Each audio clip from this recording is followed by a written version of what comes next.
सभी भोगते हैं ना। हाँ, तो बाप के तो ये सभी बच्चे हैं। हाँ,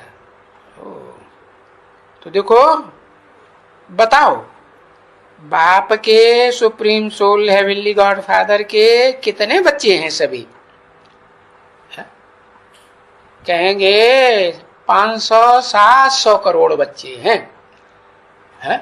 हाँ, तो जितने भी बच्चे हैं वो सब नहीं सन्मुख आकर के कह सकते हैं कि हम स्वर्ग में थे।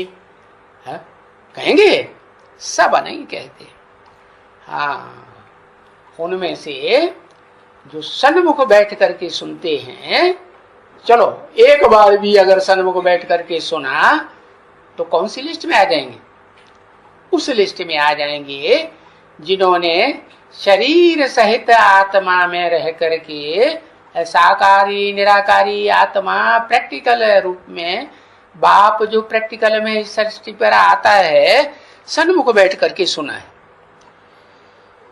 तो बताया, उनको फिर कहेंगे तुम बच्चे, अथवा उनको भी कहेंगे जिनको इमर्ज करके याद करते हैं। किनको इमर्ज करके याद करते हैं? जो बाप को पहचानते हैं वही याद करेंगे ना, एक्यूरेट ना। तो फिर तुम बच्चे समझ गए हो। क्या समझ गए हो? कि सभी बच्चे तो बेशक हैं इस षष्ठी रूपी रंगमंच पर, परंतु सबका धर्म है, सबके रहने का गांव, सबके रहने का इस षष्ठी रूपी रंगमंच पर आना और वापस जाना, सब कुछ भिन्न भिन्न प्रकार से है। एक जैसा नहीं हो सकता। तो कैसे इस षष्ठी रूपी रंगमंच को छोड़ करके आत्माएं जाती हैं शरीर छोड़ करके, है? और कैसे जा करके पहले सूक्ष्म वतन में निवास करती है? कौन? सभी जो भी भोगी आत्माएं हैं षष्ठी रूपी रंगमंच की, एक शिव सुप्रीम सोल को छोड़ करके वो सभी सूक्ष्म वतन में जाती हैं या नहीं जाती हैं? है? जाती है ना। अरे शंकर पार्वती वो भी जाते हैं कि नहीं? है? 3 देवताएं ऊंचे ऊंचे जो कहे जाते हैं, ब्रह्मा विष्णु महेश, वो भी सूक्ष्म वतनवासी होते हैं या नहीं होते हैं? वो भी होते हैं। तो पहले तो सूक्ष्म वतन में जाके सब इकट्ठे होते हैं। हाँ, तो वहां इकट्ठे होते हैं तो सबकी बुद्धि में रहता है ना। है? ये जो चित्र निकाला है क्या सूक्ष्म वतन का है, 3 लोक का चित्र निकाला है ना।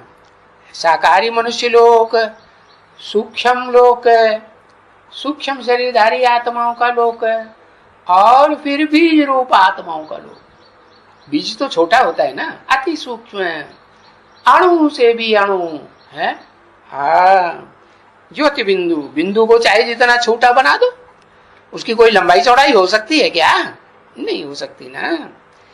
तो देखो, वो निराकारी स्टेज में रहने का चित्र भी निकाला है, जो बुद्धि में रहता है? तो वो उसकी समझा नहीं देते। किसकी? जो झाड़ के षष्ठी रूपी जो वृक्ष है ना, इस षष्ठी रूपी वृक्ष के साबा से ऊपर बैठा हुआ है सूक्ष्म शरीर से। नंगा क्यों दिखाया? क्योंकि स्थूल शरीर रूपी वस्त्र नहीं है, मनन चिंतन मंथन की स्टेज में, गहरी स्टेज में बैठा हुआ है। सबसे ऊंची स्टेज है उसकी स्टेज, और नारायण की स्टेज जो इस षष्ठी रूपी रंगमंच पर आदि नारायण पार्ट बजाने वाला है, उसकी एक ही स्टेज है कि अलग अलग हैं दोनों? है? एक ही स्टेज है।